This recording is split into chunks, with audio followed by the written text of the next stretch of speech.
Assalamualaikum warahmatullahi wabarakatuh.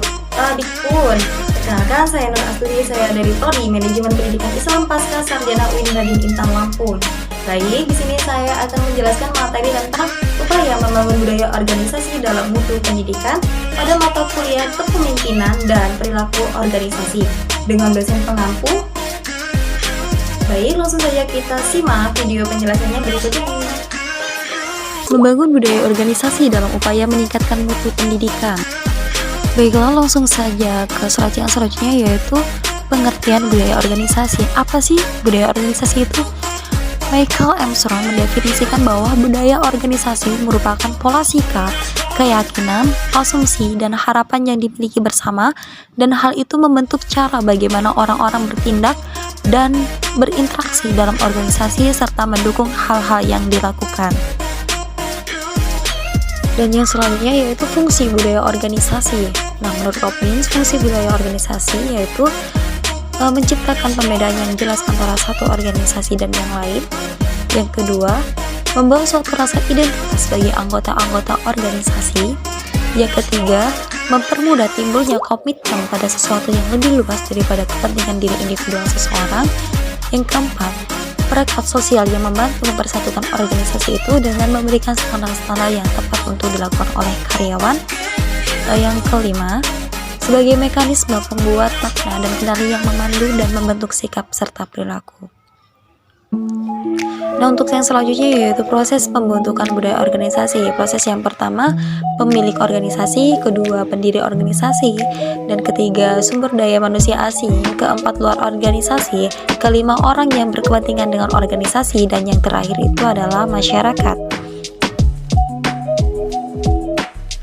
Berikutnya, tujuan dari budaya organisasi itu menurut Mangkunegara, tujuan penerapan budaya organisasi adalah agar seluruh individu dalam perusahaan atau organisasi mematuhi dan berpedoman pada sistem nilai keyakinan dan norma-norma yang berlaku dalam perusahaan atau organisasi tersebut. Baiklah, adapun peran budaya organisasi. Yang pertama, ada identitas organisasi, di mana budaya organisasi ini berisi satu set karakteristik yang melukiskan organisasi dan membedakannya dengan organisasi yang lain.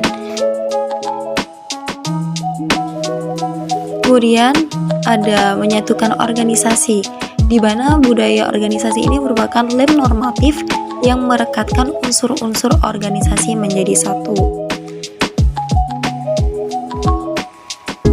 Selain itu ada reduksi konflik, yaitu budaya organisasi sering dilukiskan sebagai semen atau lem yang menyatukan organisasi. Kemudian ada komitmen kepada anggota organisasi dan kelompok. Kemudian reduksi ketidakpastian. Nah, jadi budaya organisasi ini mengurangi ketidakpastian dan meningkatkan kepastian. Selanjutnya menciptakan konsistensi. Jadi budaya organisasi ini menciptakan konsistensi berpikir, berperilaku, dan merespon lingkungan organisasi. Kemudian ada motivasi. Selanjutnya ada kinerja organisasi dan keselamatan kerja. Yang terakhir ada sumber keunggulan kompetitif. Yaitu budaya organisasi merupakan salah satu sumber keunggulan yang kompetitif pastinya.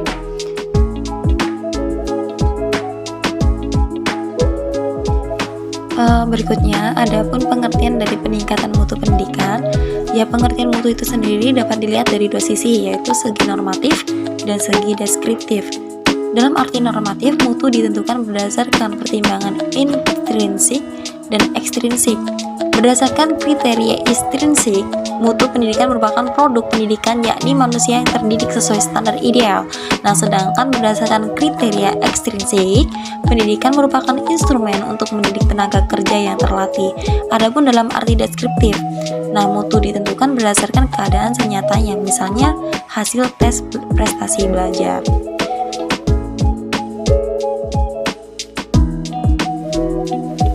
Kemudian ada kriteria manajemen sekolah berbudaya mutu.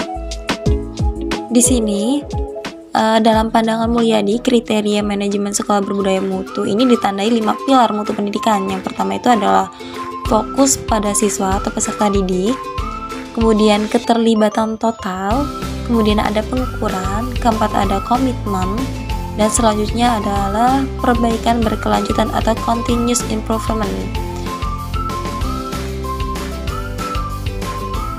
Selanjutnya ada komponen mutu pendidikan, di mana yang terkait dengan mutu pendidikan. Yang pertama, kemampuan guru profesional dan kerjasama dalam organisasi sekolah. Kemudian yang kedua, kurikulum meliputi relevansi isi dan operasional proses pembelajarannya. Yang ketiga, sarana dan prasarana meliputi kecukupan dan keefektifan dalam mendukung proses pembelajaran. Dan yang keempat, partisipasi masyarakat atau orang tua, pengguna lulusan dan perguruan tinggi dalam pengembangan program-program pendidikan sekolah.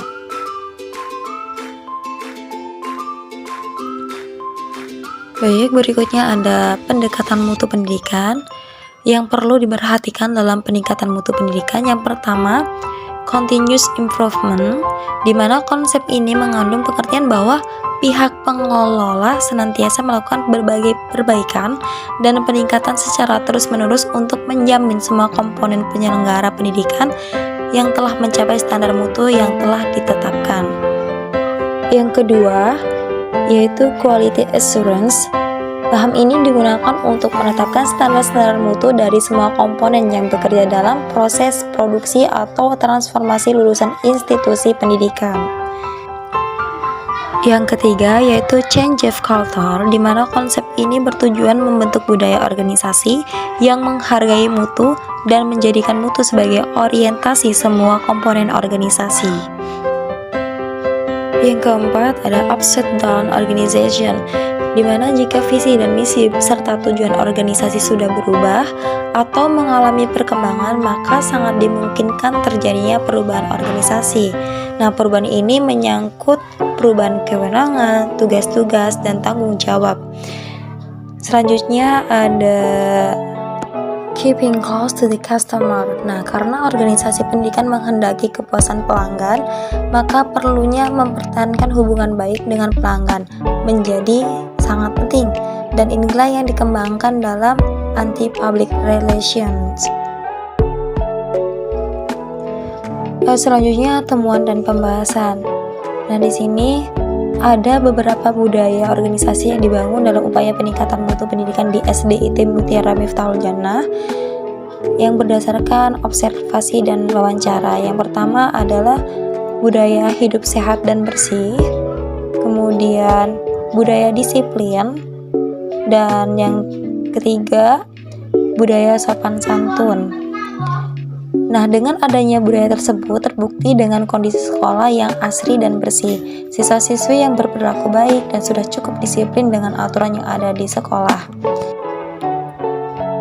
Kemudian, pada proses membangun budaya organisasi dalam upaya peningkatan mutu pendidikan di SDIT Mutiara Miftahul ini juga, yang pertama melalui kegiatan PLS atau pengenalan lingkungan sekolah, kemudian melalui kegiatan keseharian, di mana bentuk kegiatan ini adalah kegiatan rutin yang diadakan setiap hari, kemudian kegiatan keagamaan, selanjutnya adalah kegiatan pelatihan. Adapun hasil dari membangun budaya organisasi dalam upaya peningkatan mutu pendidikan di SDIT Mutiara Miftahul Jannah, yang pertama, prestasi meningkat, di mana dibuktikan dengan pencapaian prestasi siswa dalam lomba tingkat kecamatan. Yang kedua, kurangnya tingkat pelanggaran. Dari budaya yang telah dibangun terbukti dengan kurangnya tingkat pelanggaran siswa terhadap peraturan, meski masih ada beberapa siswa yang melanggar. Kemudian terbentuknya kepribadian yang baik. Hal ini dibuktikan dengan sopan santun yang ramah antar siswa sesama siswa, antar siswa dan guru, antar guru dan guru serta kepala sekolah. Hal ini juga dibuktikan dengan hasil lulusan yang memiliki kedisiplinan yang baik. Baiklah, berdasarkan hasil temuan dan pembahasan, dapat disimpulkan bahwa membangun budaya organisasi adalah meningkatkan perilaku yang konsisten, dan untuk menyampaikan kepada personil sekolah tentang bagaimana perilaku yang seharusnya dilakukan untuk membangun kepribadian mereka dalam lingkungan sekolah yang sesuai dengan iklim lingkungan yang tercipta di sekolah, baik itu lingkungan fisik maupun iklim kultur yang ada. Budaya organisasi yang diterapkan tentulah memiliki tujuan. Salah satunya adalah terciptanya suasana yang nyaman dan pencapaian dari hasil yang diharapkan. Selain itu, budaya organisasi yang dibangun mampu meningkatkan mutu pendidikan. Demikian video penjelasan dari saya. Mohon maaf apabila terdapat kesalahan ataupun kekeliruan, dan kepada Allah saya mohon ampun. Billahi taufiq wal hidayah. Wassalamualaikum warahmatullahi wabarakatuh.